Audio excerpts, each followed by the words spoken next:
Period. That's how you create every circumstance in your life. And most people, they just won't accept the fact that they and they alone are fully responsible for what is happening in their life. That they are fully responsible for all of the circumstances that occur in their life.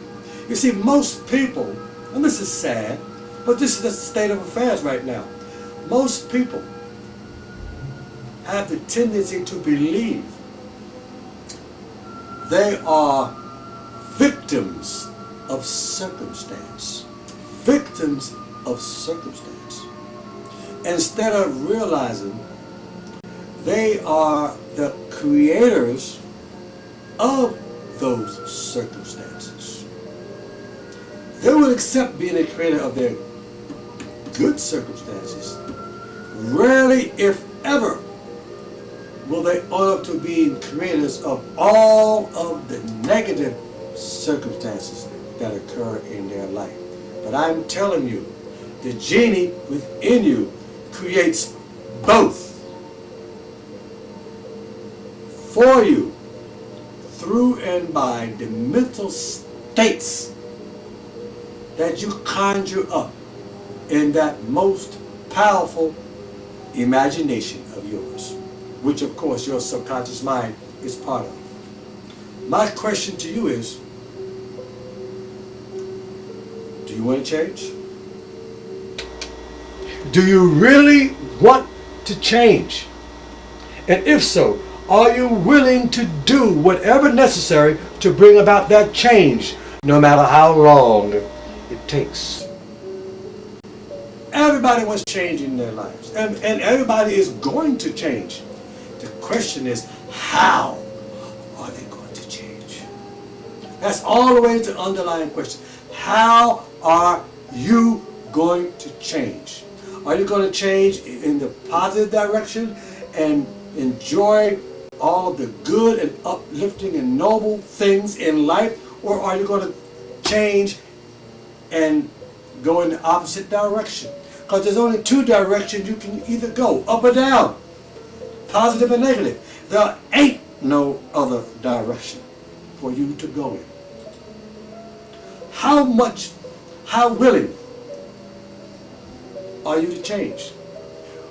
What are you willing to do to bring that change about? As the thought guru, I'm telling you right now, you can think about change as much as you want. You can imagine yourself being whatever you want. But I can assure you that as long as you imagine it and take no concrete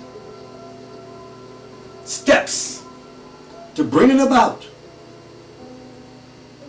in those ways will you remain. There's a statement, whether it's in the Bible or not, I do not know. It says, God helps those who help themselves.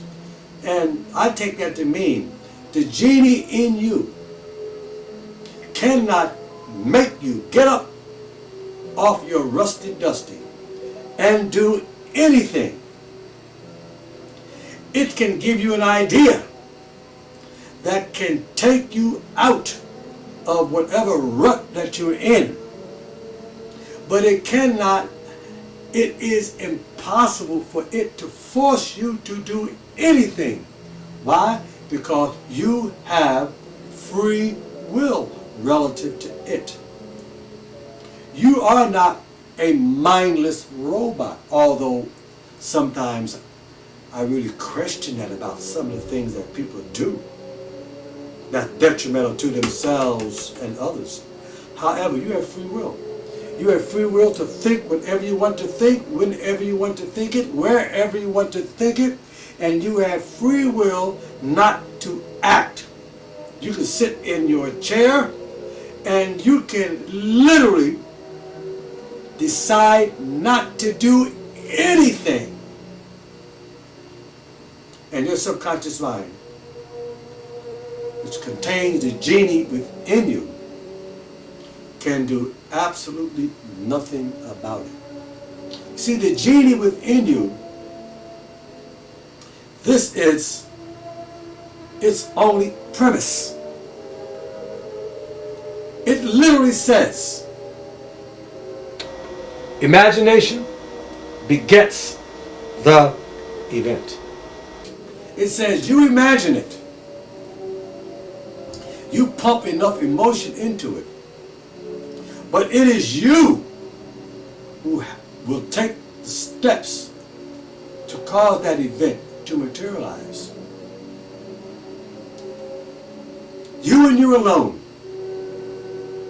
have the power to get up and, let's say, walk to the market. You see an idea in your imagination of a certain foodstuff. As long as you hold to that imagination, to that mental state, because everything you imagine is a state of a possible reality for you. You are imagining a possible state of becoming, of being.